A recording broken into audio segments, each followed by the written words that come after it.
so we're going to do it much quicker. But it should be alright still at the end of it all, but the timings will be slightly different, the quantities of rennet, etc. We're trying to get through quite a lot today. So, the first thing to do, just while I'm talking, in your 10 litres, it's about 23. and we want to get up to 32 degrees centigrade. So you've got a little thermometer here, which comes apart here, and then push a button and it should come on.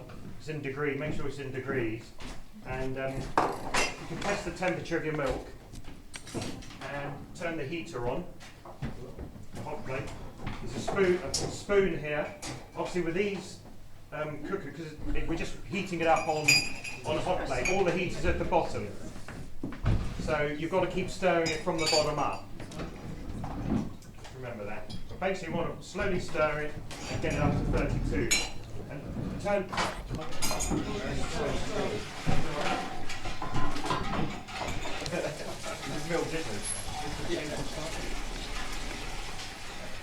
I know. Probably the shortest person in the room. We pick it up from the farm there, back the tanker up to the dairy, put it through the pasteurise, which basically heats it up to 73 degrees, holds it there for 15 seconds and cools it back down to 32 degrees. But obviously that's a high temperature short time pasteuriser, which you obviously haven't got at home. At home, if you want to converting the milk sugar into acid, into lactic acid in a controlled fashion. So if you imagine milk is full of the milk sugar, lots of goodies in there, and because we've killed everything out, it won't do anything at the moment. We're going to put these bacteria in, which get the lactic acid bacteria, and they're going to start converting the lactose, the milk sugar, into lactic acid in a controlled fashion. That's the key, really. At 25 degrees? Well, at 30, well, we put it in at 25 to speed it up, really, for you. Because we've done the ripening period. Once you put your starter in it, you want to leave it for about an hour and a half, for the cheese to ripen. Because this starter is actually a powder, so it won't do anything for half an hour or so. And then, like any bacteria, it'll start multiplying exponentially and start converting the lactose into lactic acid. So we've had the ripening period. Chris put them in at about 8 o'clock. 8 o'clock today. Yeah. We're now 10:30 nearly. So it's had plenty of ripening period. So the acidity will start. It'll start producing some acidity now in that milk. Those bacteria are working away like mad. This is the easiest way of buying starter cultures as a freeze-dried culture. This is one of yours, Yap's cultures, which is a mother culture type one. And there's two main methods of starter cultures. One is buy a sachet of this, which is about 4 or 5 pounds or something like this, and that's enough for it's 10 litres of milk. 10 litres of milk. But you can make this you can make into mother culture. So really, I haven't got time to think ahead like that, and I only want you're going to make cheese tomorrow. In which case, you can use this as a direct vat culture, but we tend to recommend the. Where is it? Can I just ask a question? Yeah. When you keep it overnight, what's the minimum temperature? What's the minimum temperature that will? In a minute.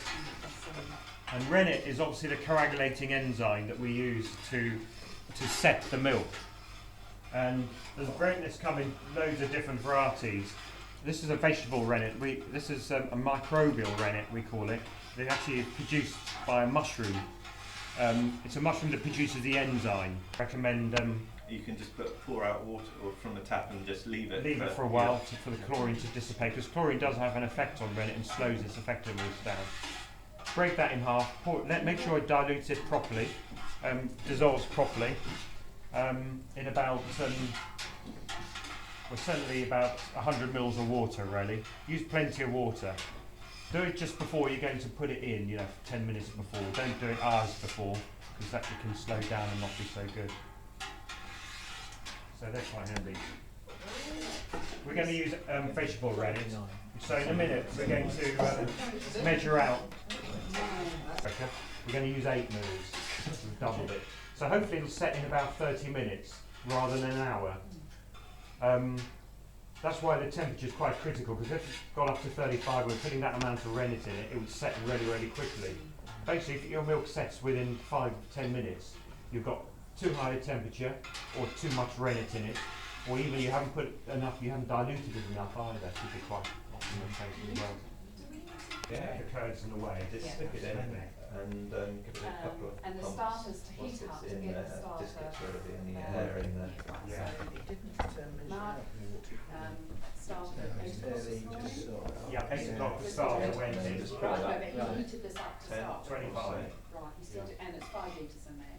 You've got 10 litres in 10 there. litres, he heated it up to, We only did it just to get the thing going for okay, you. then he could have done it Yeah. round 8 o'clock or Yeah. round 8:30. Yeah. So we're 10 now times as much. 2.5 hours, yeah. 2.5 hours later. Yeah. 2.5 hours later. Now, look, It's I'll giving keep us going. so much information. I'll keep Yeah. going back. We're going to go on to the soft cheese.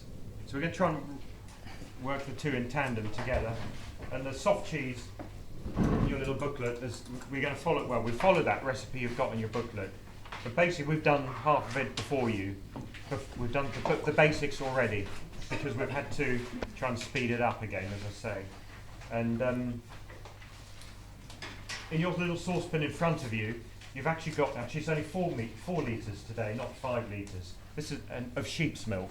If you have a look in there, sorry, take a little lids off. You're very lucky to have sheep's milk. Yeah, this is the beef needs, sheep's cheese. And you can see what's happened, it's all coagulated nicely. Yeah. What we did yesterday morning, we made we pasteurised the milk. So again, through the pasteuriser, it came out at 30 Yeah. degrees centigrade. Then we put in and stir it, leave it for 2 hours or 1.5 to 2 hours to start ripening. And then we put in the rennet. And depending on the soft cheese, rennet is quite critical again. We're trying to make a soft cheese, a bit like our where is it? Sussex slip cup. Got one in here? There we go. Like that. Oh, yeah. So this is, in theory, what we're going to end up with, a little soft cheese like that, sheep's milk. But ours is actually going to be softer today than this because we're going to make it into a cream type cheese. So I'll go through that in a sec. But because we're not going to form it, so to speak, because this takes longer to drain and we want you to take some cheese home. But basically it's a soft, fresh, lactic cheese. It's the simplest type of cheese to make and it's got lots of flavour to it. It adds, you can add lots of flavours to it as well, like garlic and herbs and chilli and all this sort of stuff, which we're going to do later. And it's a very quick, easy cheese to make. There's nothing complicated about it. I cut it into about 2-inch cubes. So just gently, straight across. And again, with all cheese, you want, when you're cutting the curd, you don't want to mash it. Cut cleanly. Nice clean breaks is what it likes. It's very delicate at the moment and you can lose a lot of fat. You can see the colour of the whey now, it's just like water. So we should get a load of cheese out of this. It's about 2-inch squares roughly. It is, when you're cutting it, can you feel how firm it is with a knife? It's actually pretty solid and you notice the difference with the cow's milk in a minute.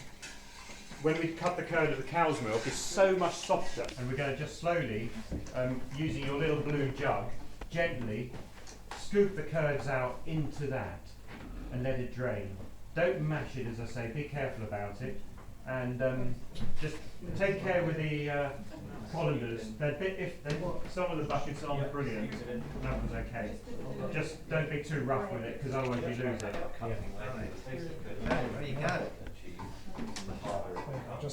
Yeah, just scoop it out in little slices. Gently does it. So if you're expelling away, the cheese will become harder. But if you're That's it, and then just pour it curds away into the top. You'll notice when we cut the harder cheese. The thing is, don't mash it. Take time on it. Just gradually take it out gently.